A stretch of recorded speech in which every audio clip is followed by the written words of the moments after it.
What's up, guys? This video is going to talk about testing. We have a simplified Pokemon battle program. We've got basically rock, paper, scissors with Bulbasaur, Charmander, and Squirtle, so that one beats the other, which beats the other, which goes back around to beat the first.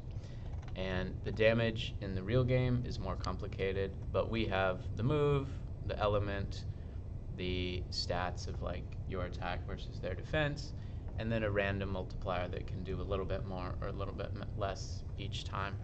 So if you run this, we say, oh, it's Squirtle versus Bulbasaur. If we use the water gun, it's going to do very little because they are strong against water, so maybe we should use the tackle and do physical damage. And too bad they won.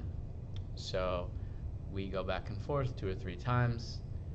That's tough to test because we have to push the buttons. It's also tough to test because of the randomness. Even if we did push the same buttons and even if the opponent made the same choices, we would do different amounts of damage. So in order to make it a little more testable, maybe we could change the critical hit rate or something. We want it to be one isolated variable at a time. So first we're going to do the same thing we did on previous programs, which is we're going to make a fake input, and we'll say this will yield inputs, or even just, hey, what if we just say 0 every time, right?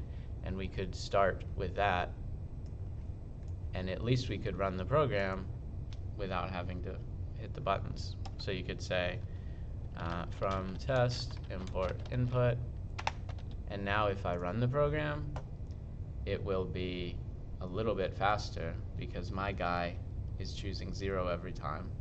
Not that that's the best, but it's one thing to try. However, the opponent has a time so that they will appear to be thinking. We'll turn that off in test mode, and now when you run it, the whole game plays out, whether it's 2 turns or, in this case, a few more. The whole game plays out, which is one step towards making it a little more testable, right? Now, another thing you could do is to intelligently switch. If we have the elemental advantage, we do the elemental attack. If not, we don't. But for now, the testing is just the simple version. And then we need to fix the randomness. So the way to do that is to go random.seed.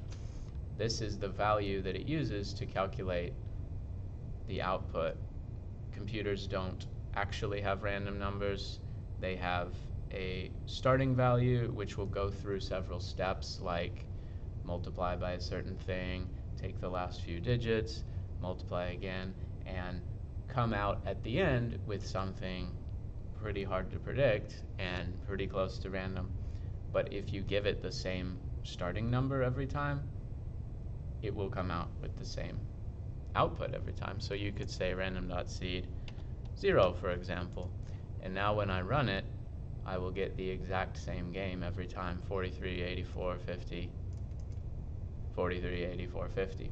Okay, so even though I just added like 4 lines, this is starting to make it testable because we're locking in certain parts and isolating others. If I wanted to make the input more intelligent and choose the right thing every time, or if I wanted to go through a certain game, like, oh, what if they do tackle and then water gun and then tackle again, I can lock that in, maybe use yield instead of return to go through a sequence. And if I wanted to, instead of the same random every time, another way to test it is to run the game many times and find the average. So you could say, oh, let's run the game 1,000 times and see how often Charmander pulls off the upset against Squirtle. So even though this is just a tiny start with a few lines of code, it gives you the ability to tweak it, control it, add more, make it more testable. That's what we're looking for, and that's what the assignment says. Thanks.